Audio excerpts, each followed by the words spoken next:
know, in the last couple of days there's been a lot of speculation in the media as to my future, and I'd like to take this opportunity to announce that I have signed a Kolpak agreement with Hampshire. It's been one of the hardest decisions I've had to make through my years of playing cricket, but at the end of the day it's the right decision for me. I'd like to take this opportunity to thank Cricket South Africa, my teammates, my family,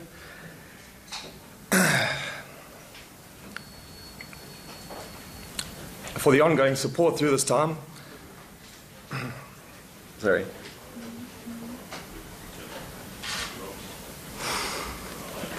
And I would really appreciate it if the public would respect my decision. I'm open to any questions. Thank you. When did you make your mind up? I signed this deal while I was with Worcester last season in the UK, so it's been a while now. It's been, I think, 5 months or so. In that 5 months, has there been any point where you've maybe thought of turning back on it, or you hadn't from the get-go?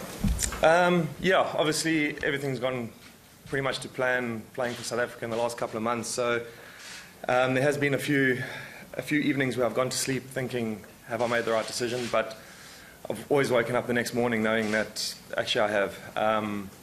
I've had a great run with Cricket South Africa. I have no regrets at all. I've been involved in some unbelievable games, some unbelievable series, and I'm incredibly grateful for that. But I just feel it's a time in my life where I need to make it a career decision. I'm going to be 30 this year, and I think this is the right path for me. Kyle, when you spoke to us after the Proteas and the test match, you spoke about being happy for hard work, paying off, and that kind of thing. Has that been playing on your mind that this was really your chance to have a good long run with this? Not really. I think I've been, to be quite honest, I think I've been playing the last couple of months in the team with a lot of weight off my shoulders, should I say.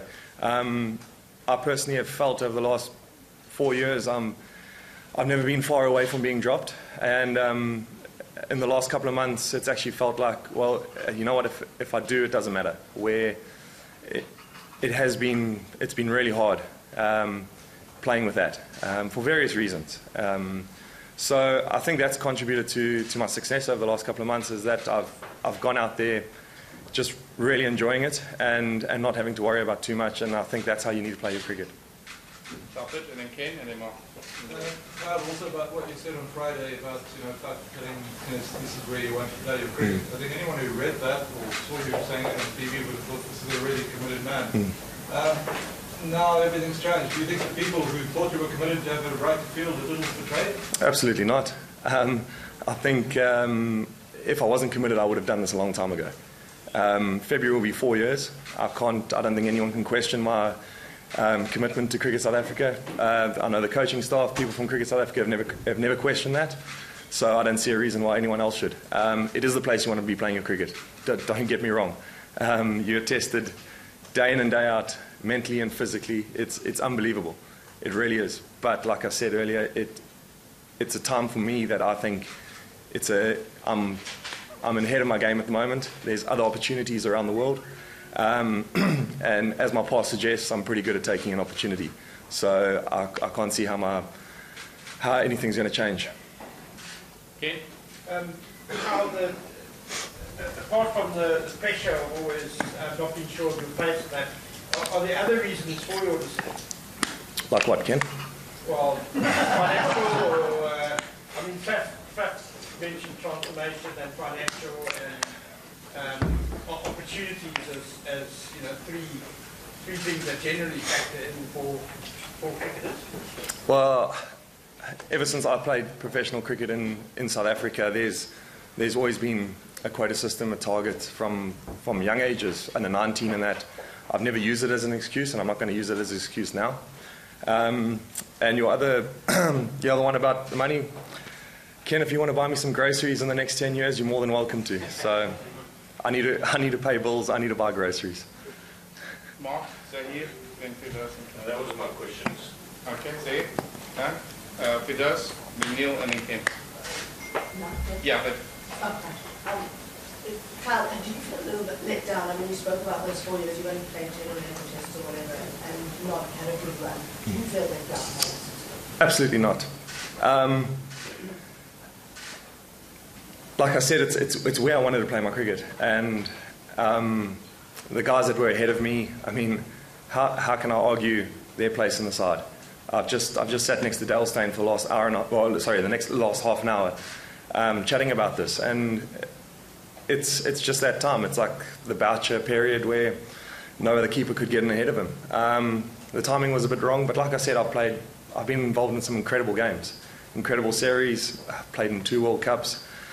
There's not much more I could have asked for, and I can't be bitter. I won't be bitter about it, because Cricket South Africa at the end of the day have given me an opportunity to live out a boyhood dream, and I can't be upset about that. Neil, and Ken, and Dave. Obviously, there's going to be a lot of speculation about the finances, and I don't expect you to give any numbers, but you can help us or for people to understand. I mean, is it quite a lot more? Is it a great deal more? Is it seemingly more? And also, is it true that there's a guarantee and insurance that means actually that whether you're injured, whether you play, whether that contract will be honoured? Can I ask you how much you earn? Yeah. You know, I wasn't asking you how much.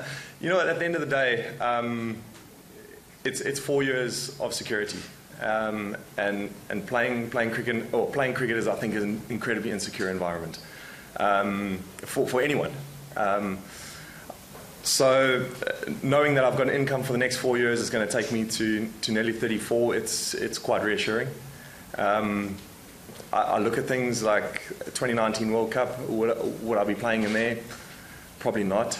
I think how many test matches I can probably play in the next 2-3 years. I'm not going to get to 50.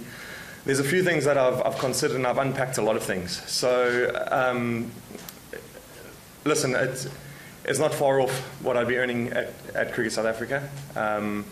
But the security and looking at my future in the next 4 years, not only that, but life after cricket. I've got an incredibly good relationship with Hampshire. I played for them in 2014, and I'd hope that showing them commitment now over the next 4 years will help me in setting up a life after cricket also.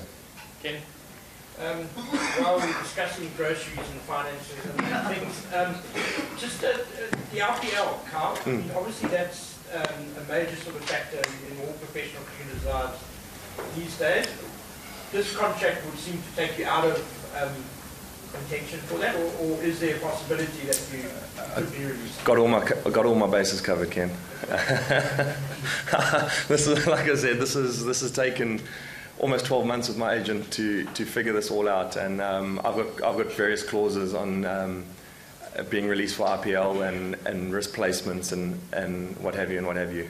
Yes, it is a major part of a player's income, but I don't see it as the end of the world, because other times during the year where international players aren't available, I'll be becoming available for different tournaments. So it's not the be all and end all for me at the moment. Okay, I'm going to take last 5. I've got Zahir, I've got Andy, I've got Carl, right, so 5 seconds. Well, you used the word unpack, and that's your word. Have you unpacked everything after missing out on the World Cup? Well, I don't. What do you? What you went through and getting to the decision where you are now. Yeah, I'm at peace with that, to be quite honest. It was a very difficult time, I think, for not only me, but I think for the team and Cricket South Africa. But and I think it took us a while to actually get over that.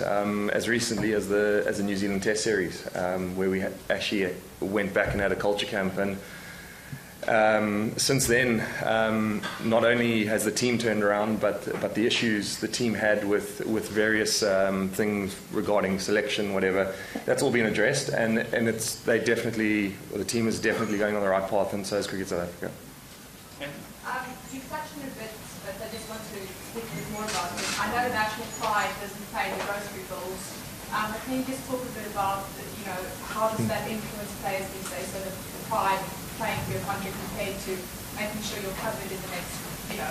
No, absolutely. And again, like I said, I've gone through all this at length with family and friends, and yeah, I mean, like I said, it's not as though I've been playing for the last year and I'm suddenly, I'll give up my pride and go. I mean, 4 years is a long time in any job or anything. So yeah, I am incredibly proud of the cap that I wear.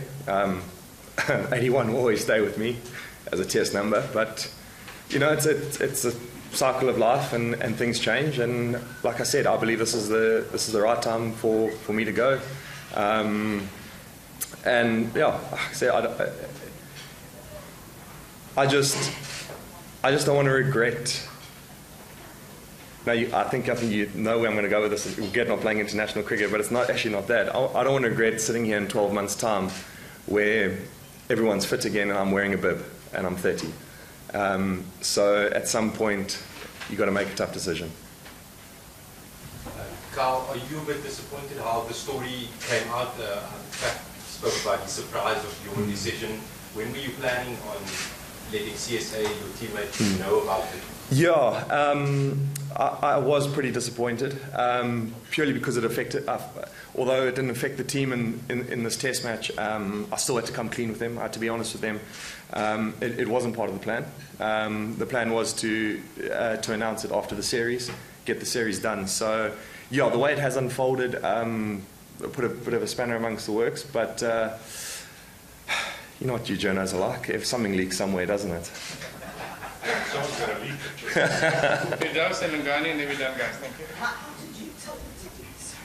How did you tell your team, and just how did they react? Was it quite difficult knowing that this was going on and you hadn't told them? Yeah, like I said, this is not something that's crept up in the last few months. Oh, not even like I say, a few months, a few weeks. It's been an ongoing thing, and to be quite honest, I was actually looking at signing a deal 12 months ago, but I decided to give it another year, and I think then people sort of, especially in the team, knew. I've had chats with Russell all around the world. We've had some great chats, and yeah, so I think it was always in the pipeline. I don't think guys were too surprised, and I've spoken to a few of the senior players, and I even said to Hash, I said it afterwards in the bus on the way back to the hotel, I said to Hash, I'm sorry. And he goes, I knew. He's like, it's fine. Like, guys have been really, really chilled about it, and I think they just know it's in the best interest for me, which is. You did apologise to them because you felt bad? No, I apologise to Hash because yeah, because he sits behind me on the bus and he was the only one around. So, but no, I just said to them, listen, there's a possibility of a story coming out in Cricinfo overnight. I just want to tell you guys the facts before you read it and then ask questions. So I told them exactly what was going on. When you look back at these 4 years, is there more regret or rejoice at the journey, even if you spent a lot of that time stop-starting? No, it's all rejoice. I couldn't have asked, although it's been tough, I've learned so much about myself, about life. It's been incredible. Ladies and gentlemen, thank you very much. Thanks. You're welcome. Cheers. Thanks again. I'll take you 5 minutes.